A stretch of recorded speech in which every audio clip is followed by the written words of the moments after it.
about last night, expecting lower scoring? Looked like we were going to have a rock fight over the first 5 minutes. Game turned out to be entertaining, right down to the wire. And once again, those cardiac kids from the Cavaliers of Virginia take care of business. Yeah, I mean, the live in-game betting was as low as 108.5 after that slow start. And then both teams hit shots the rest of the game, and it flew over the total by end of regulation. Obviously, flew over the total in the extra session. Let's give Virginia credit.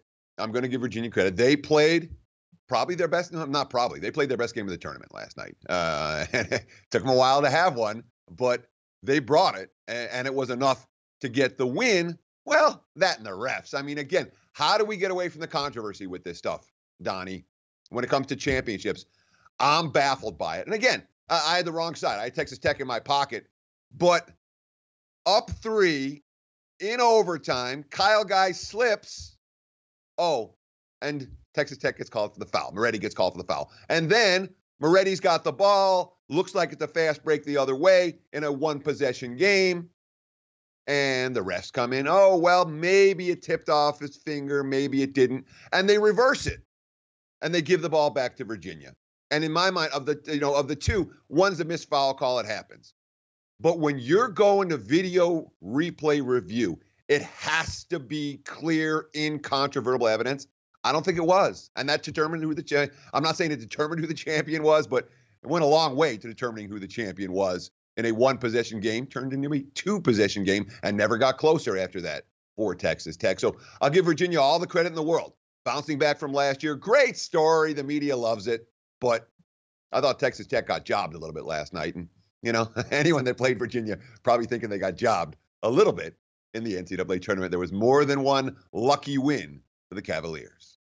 Yeah, 53-43 lead, Teddy. Almost seems like that's the MO of Virginia. Take that lead, and the one team that you would think would be able to hold those leads can't seem to be able to do it. But you're right. It's almost like on the one play where Kyle Guy went down, where the ref was so baffled by it, he thinks, you know what? It had to be a tripping call. But I wholeheartedly agree. I think the call was actually the right call. But the spirit of what the actual rule intended to be with instant replay is to correct the massive wrong. Because if you watch that full speed where the ball gets knocked out of bounds and Moretti and it goes off like brushes the back of his hand, if we don't go to the replay, not a single person in this country, Teddy, would have said, oh, my God, how did they review that? Because the way the ball heads, he knocked the ball out of his hands and and the same thing happened a couple plays earlier, I believe, in regulation where the play went off, I believe, a Texas Tech player. But that's not really what the rule is for. Look at this egregious call that we're about to overturn.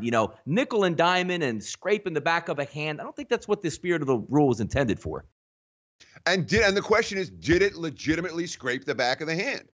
And you watched, we were watching the game. I was down at the Westgate Superbook here in Las Vegas with a bunch of guys, and it was a lot of fun, and the atmosphere was great, and, drinks and food and all of that kind of stuff. But there wasn't one person that sportsbook who was like, yeah, definitely, definitely. It wasn't clear, incontrovertible evidence, and that's what replay is supposed to be, especially when you're determining who's going to win the title. Come on, guys. All that being said, kudos to Virginia. They played their big three were dynamite last night, and we'll give them credit, whereas Texas Tech's best player in Culver didn't play well in any of their final 3 games, just 5 of 22 from the floor. The Red Raiders not good enough to win with another off game from their all Big 12 superstar. Yeah, with those instant replays, Teddy, I think we're also missing the point on these as well, saying it's supposed to not if the call is close, you're going to keep it one way, which I agree with they should. We can even take it back to the AFC Championship game, Teddy, the one play where Julian Edelman, the play was ruled a fumble on the field. Did it touch his thumb? Did it not touch his thumb? And they overturned the calls based on that. So if it's coming down to that, and it's not 100%, because I actually thought that it did hit his hand, but there were other views where you said, I'm not so sure about this one. I think they should have left the call the way it was on the field, but I don't think, again, just wrapping it up on this, the way these rules are coming down, if it stayed the same, they called it the same, hey, you know what, there just wasn't enough. But they're overturning calls, Teddy, based on these. Exactly, and that's the key. All right, it's not clear, we're going to leave the call as stands. It's not clear, but we'll overturn it anyway. That's not a good look. Not a good look for college hoops, not a good look for the NBA, not a good look for the NFL, and not a good look for bettors. Congrats. If you had the Cavs, certainly if you had the over last night, right side winner, hopefully some of you cashed some futures on Virginia. I didn't.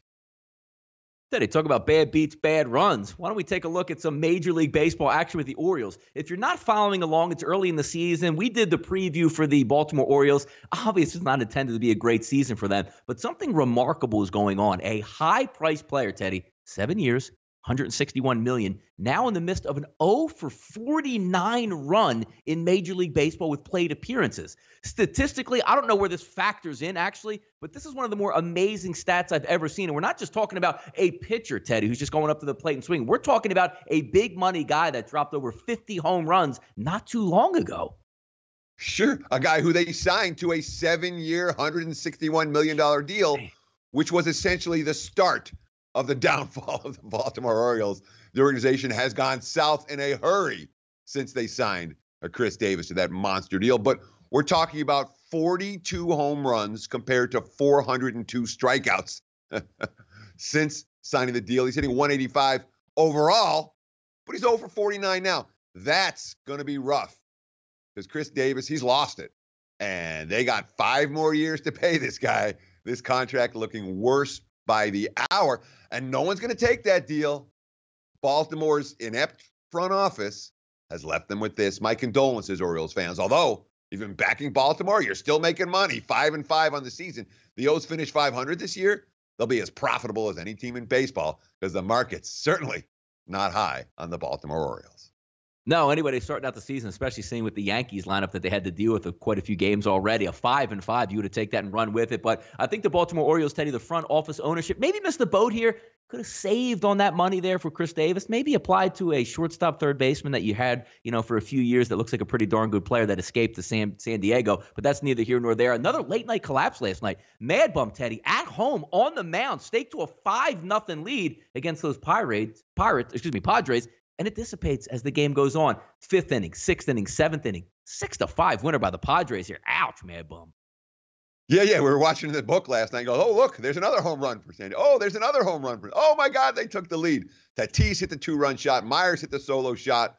And then, obviously, the 2-run pinch hit home run to win it for San Diego. Bumgarner, quote, what makes it more difficult is to feel as good as I did and command to be as sharp as it was and all of that. And then to get the result we did, that's what makes it hard to swallow. We should win regardless of how we're built or not. Our pitching's good enough. We've got to win those games. Bullpen, not so good last night. And the Padres, with Tatis going yard, man. The youngsters showing up for San Diego. They're a hot team right now, not a team I have any interest in standing in front of.